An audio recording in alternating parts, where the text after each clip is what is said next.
Subscribe the channel and hit the bell icon for latest update.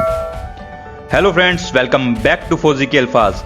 आज के इस defence news के next episode में हम बात करेंगे कि किन देशों के पास परमाणु शक्ति वाली पनडुब्बियां हैं और साथ ही साथ हम बात करेंगे भारत का बैलिस्टिक मिसाइल रक्षा कार्यक्रम क्या है। आई होप ये वीडियो आपके लिए यूजफुल रहेगी, तो चलिए शुरू करते हैं। Please follow our community on Telegram, Facebook and Instagram, link in description box. किन देशों में परमाणु शक्ति वाली पनडुब्बियां हैं? ऑस्ट्रेलिया के साथ रक्षा समझौते पर हस्ताक्षर करने के लिए अमेरिका और ब्रिटेन को अपने सहयोगियों की आलोचना का सामना करना पड़ रहा है। अमेरिका राष्ट्रपति जो बाइडेन, ब्रिटेन के प्रधानमंत्री बोरिस जॉनसन और ऑस्ट्रेलिया प्रधानमंत्री स्कॉट मॉरिसन ने बुधवार को नए सुरक्षा समझौतों की घोषणा की, जिसके तहत अमेरिका और ब्रिटेन ऑस्ट्रेलिया को परमाणु ऊर्जा से चलने वाली पनडुब्बियों का निर्माण की तकनीक प्रदान करेंगे।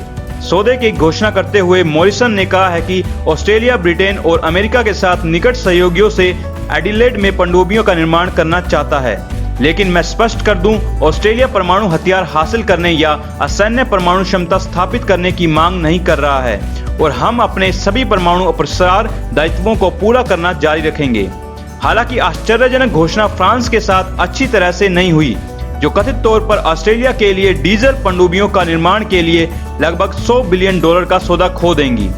चीन ने नए रक्षा सौदे पर भी तीखी प्रतिक्रिया व्यक्त की है, जिसके इस क्षेत्र में बीजिंग की बढ़ती मुखरता का मुकाबला करने के लिए एक कदम के रूप में देखा जा रहा है। चीनी विदेश मंत्रालय के प्रवक्ता झाओ लिजियन ने एक दैनिक ब्रीफिंग में कहा है कि संधि गंभीर रूप से क्षेत्रीय शांति और स्थिरता को कमजोर करती है, हथियारों की दौड़ की तेज करती है और अंतर्राष्ट्रीय प्रसार प्रयासों को नुकसान पहुंचाती है।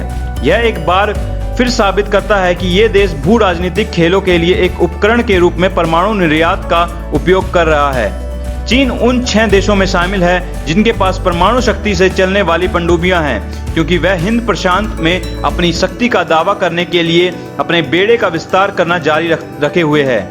दूसरी ओर international institute for strategic studies के अनुसार संयुक्त राज्य अमेरिका के पास अन्य सभी 5 देशों की तुलना में अधिक परमाणु पनडुब्बियां हैं। यहाँ परमाणु ऊर्जा से चलने वाली पनडुब्बियों वाले देशों की सूची दी गई है। यूएस के पास कुल 68 हैं, जिसमें 14 परमाणु शक्तियां वाली बैलिस्टिक मिसाइल पनडुब्बियां, 54 अन्य परमाणु शक्तियां वाली हमला पनडुब्बियां हैं। रूस के पास कुल 29, जिसमें 11 परमाणु संचालित बैलिस्टिक मिसाइल पनडुब्बियां, 18 अन्य परमाणु संचालित हमला पनडुब्बियां हैं। चीन के पास कुल 12, जिसमें से 6 परमाणु संचालित बैलिस्टिक मिसाइल पनडुब्बियां, 6 अन्य परमाणु संचालित हमला पनडुब्बियां हैं। यूके के पास कुल 11, जिसमें 4 परमाणु संचालित बैलिस्टिक मिसाइल पनडुब्बियां, 7 अन्य परमाणु संचालित हमला पनडुब्बियां हैं। फ्रांस के पास कुल 8, जिसमें से 4 परमाणु संचालित बैलिस्टिक मिसाइल पनडुब्बियां, 4 अन्य परमाणु संचालित हमला पनडुब्बियां हैं। भारत के पास कुल 1 परमाणु शक्ति से चलने वाली बैलिस्टिक मिसाइल पनडुब्बी है। नवीनतम सौदा ऑस्ट्रेलिया को परमाणु ऊर्जा से चलने वाली पनडुब्बियों का अधिग्रहण करने वाला 7वां देश बना देगा। डीआरडीओ द्वारा विकसित भारत का बैलिस्टिक मिसाइल रक्षा कार्यक्रम क्या है? भारत का बैलिस्टिक मिसाइल डिफेंस कार्यक्रम, जिसका उद्देश्य सभी प्रकार की शत्रुतापूर्ण मिसाइलों, यहां तक कि परमाणु मिसाइलों से भी वायु रक्षा कवच प्रदान करना है, पूरा हो गया है। भारतीय वायुसेना इन सभी संपत्तियों को तैनाती कर रही है, जिन्हें देश की प्रमुख रक्षा अनुसंधान एजेंसी डीआरडीओ द्वारा विकसित किया गया है।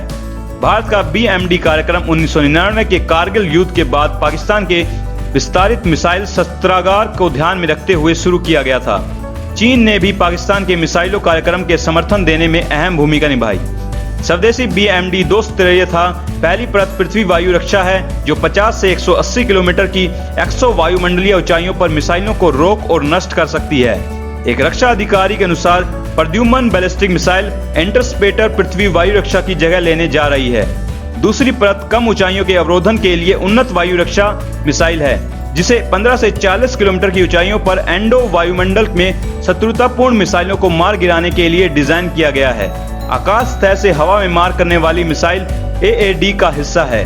डीआरडीओ को भारत को अपनी बीएमडी पर काम करने की जिम्मेदारी दी गई है। एक अधिकारी के अनुसार पृथ्वी वायु रक्षा का पहली बार 2006 में परीक्षण किया गया था, जिससे भारत, अमेरिका, रूस और इजराइल के बाद एंटी बैलिस्टिक मिसाइल सिस्टम वाला चौथा देश बन गया।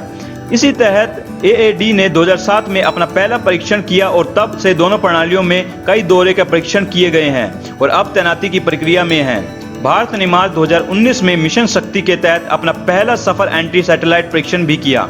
BMD के अलावा भारत की रूसी S-400 ट्राइम्फ वायु रक्षा प्रणाली भी मिल रही है। इस साल के अंत तक डिलीवरी के लिए निर्धारित S-400 ट्राइम्फ दुनिया की सबसे उन्नत वायु रक्षा प्रणालियों में से एक है, जो एक साथ ट्रैक कर सकती है विमान, मिसाइल और UAV सहित कई अन्य आने वाली वस्तुएं और उन्हें बेअसर कर देती हैं। मल्टी फंक्शंस रडार, ऑटोमोन्स डिटेक्शन और targeting system, anti aircraft missile system, launcher और कमांडर एंड कंट्रोल सेंटर के साथ एकीकृत S-400 उप महाद्वीप में गेम चेंजर होगा और भारत की वायु रक्षा क्षमताओं को भारी बढ़ावा देगा।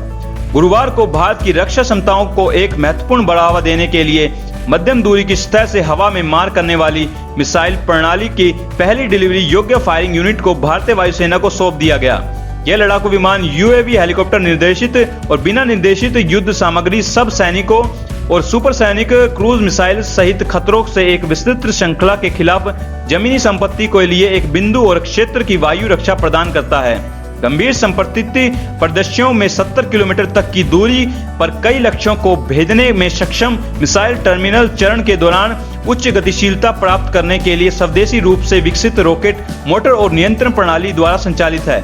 इसके अलावा शुक्रवार को भारतीय नौसैनिक जहाज ध्रुव परमाणु मिसाइल ट्रेनिंग जहाज के शामिल होने के साथ भारतीय ऐसी क्षमता रखने के लिए अमेरिका, रूस, चीन और ब्रिटेन और फ्रांस जैसे देशों के एक विशिष्ट समूह में शामिल हो गया। DRDO द्वारा विकसित हिंदुस्तान शिपयार्ड और राष्ट्रीय तकनीकी अनुसंधान संगठन के सहयोग से INF ध्रुव के विजाग में पूर्वी नौसेना कमान में स्थित होने की उम्मीद है।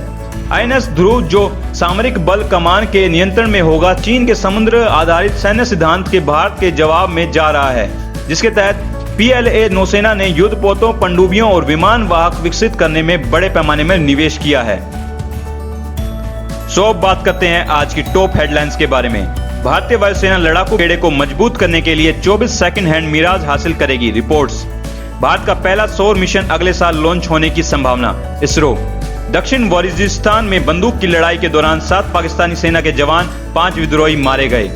SCO के शांतिपूर्ण मिशन अभ्यास के 6ठे संस्करण में भारतीय सेना दल का स्वागत।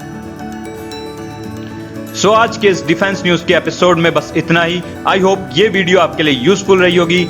आई will see you in the next video. Take care and Jai Hind. Subscribe the channel and hit the bell icon for latest update.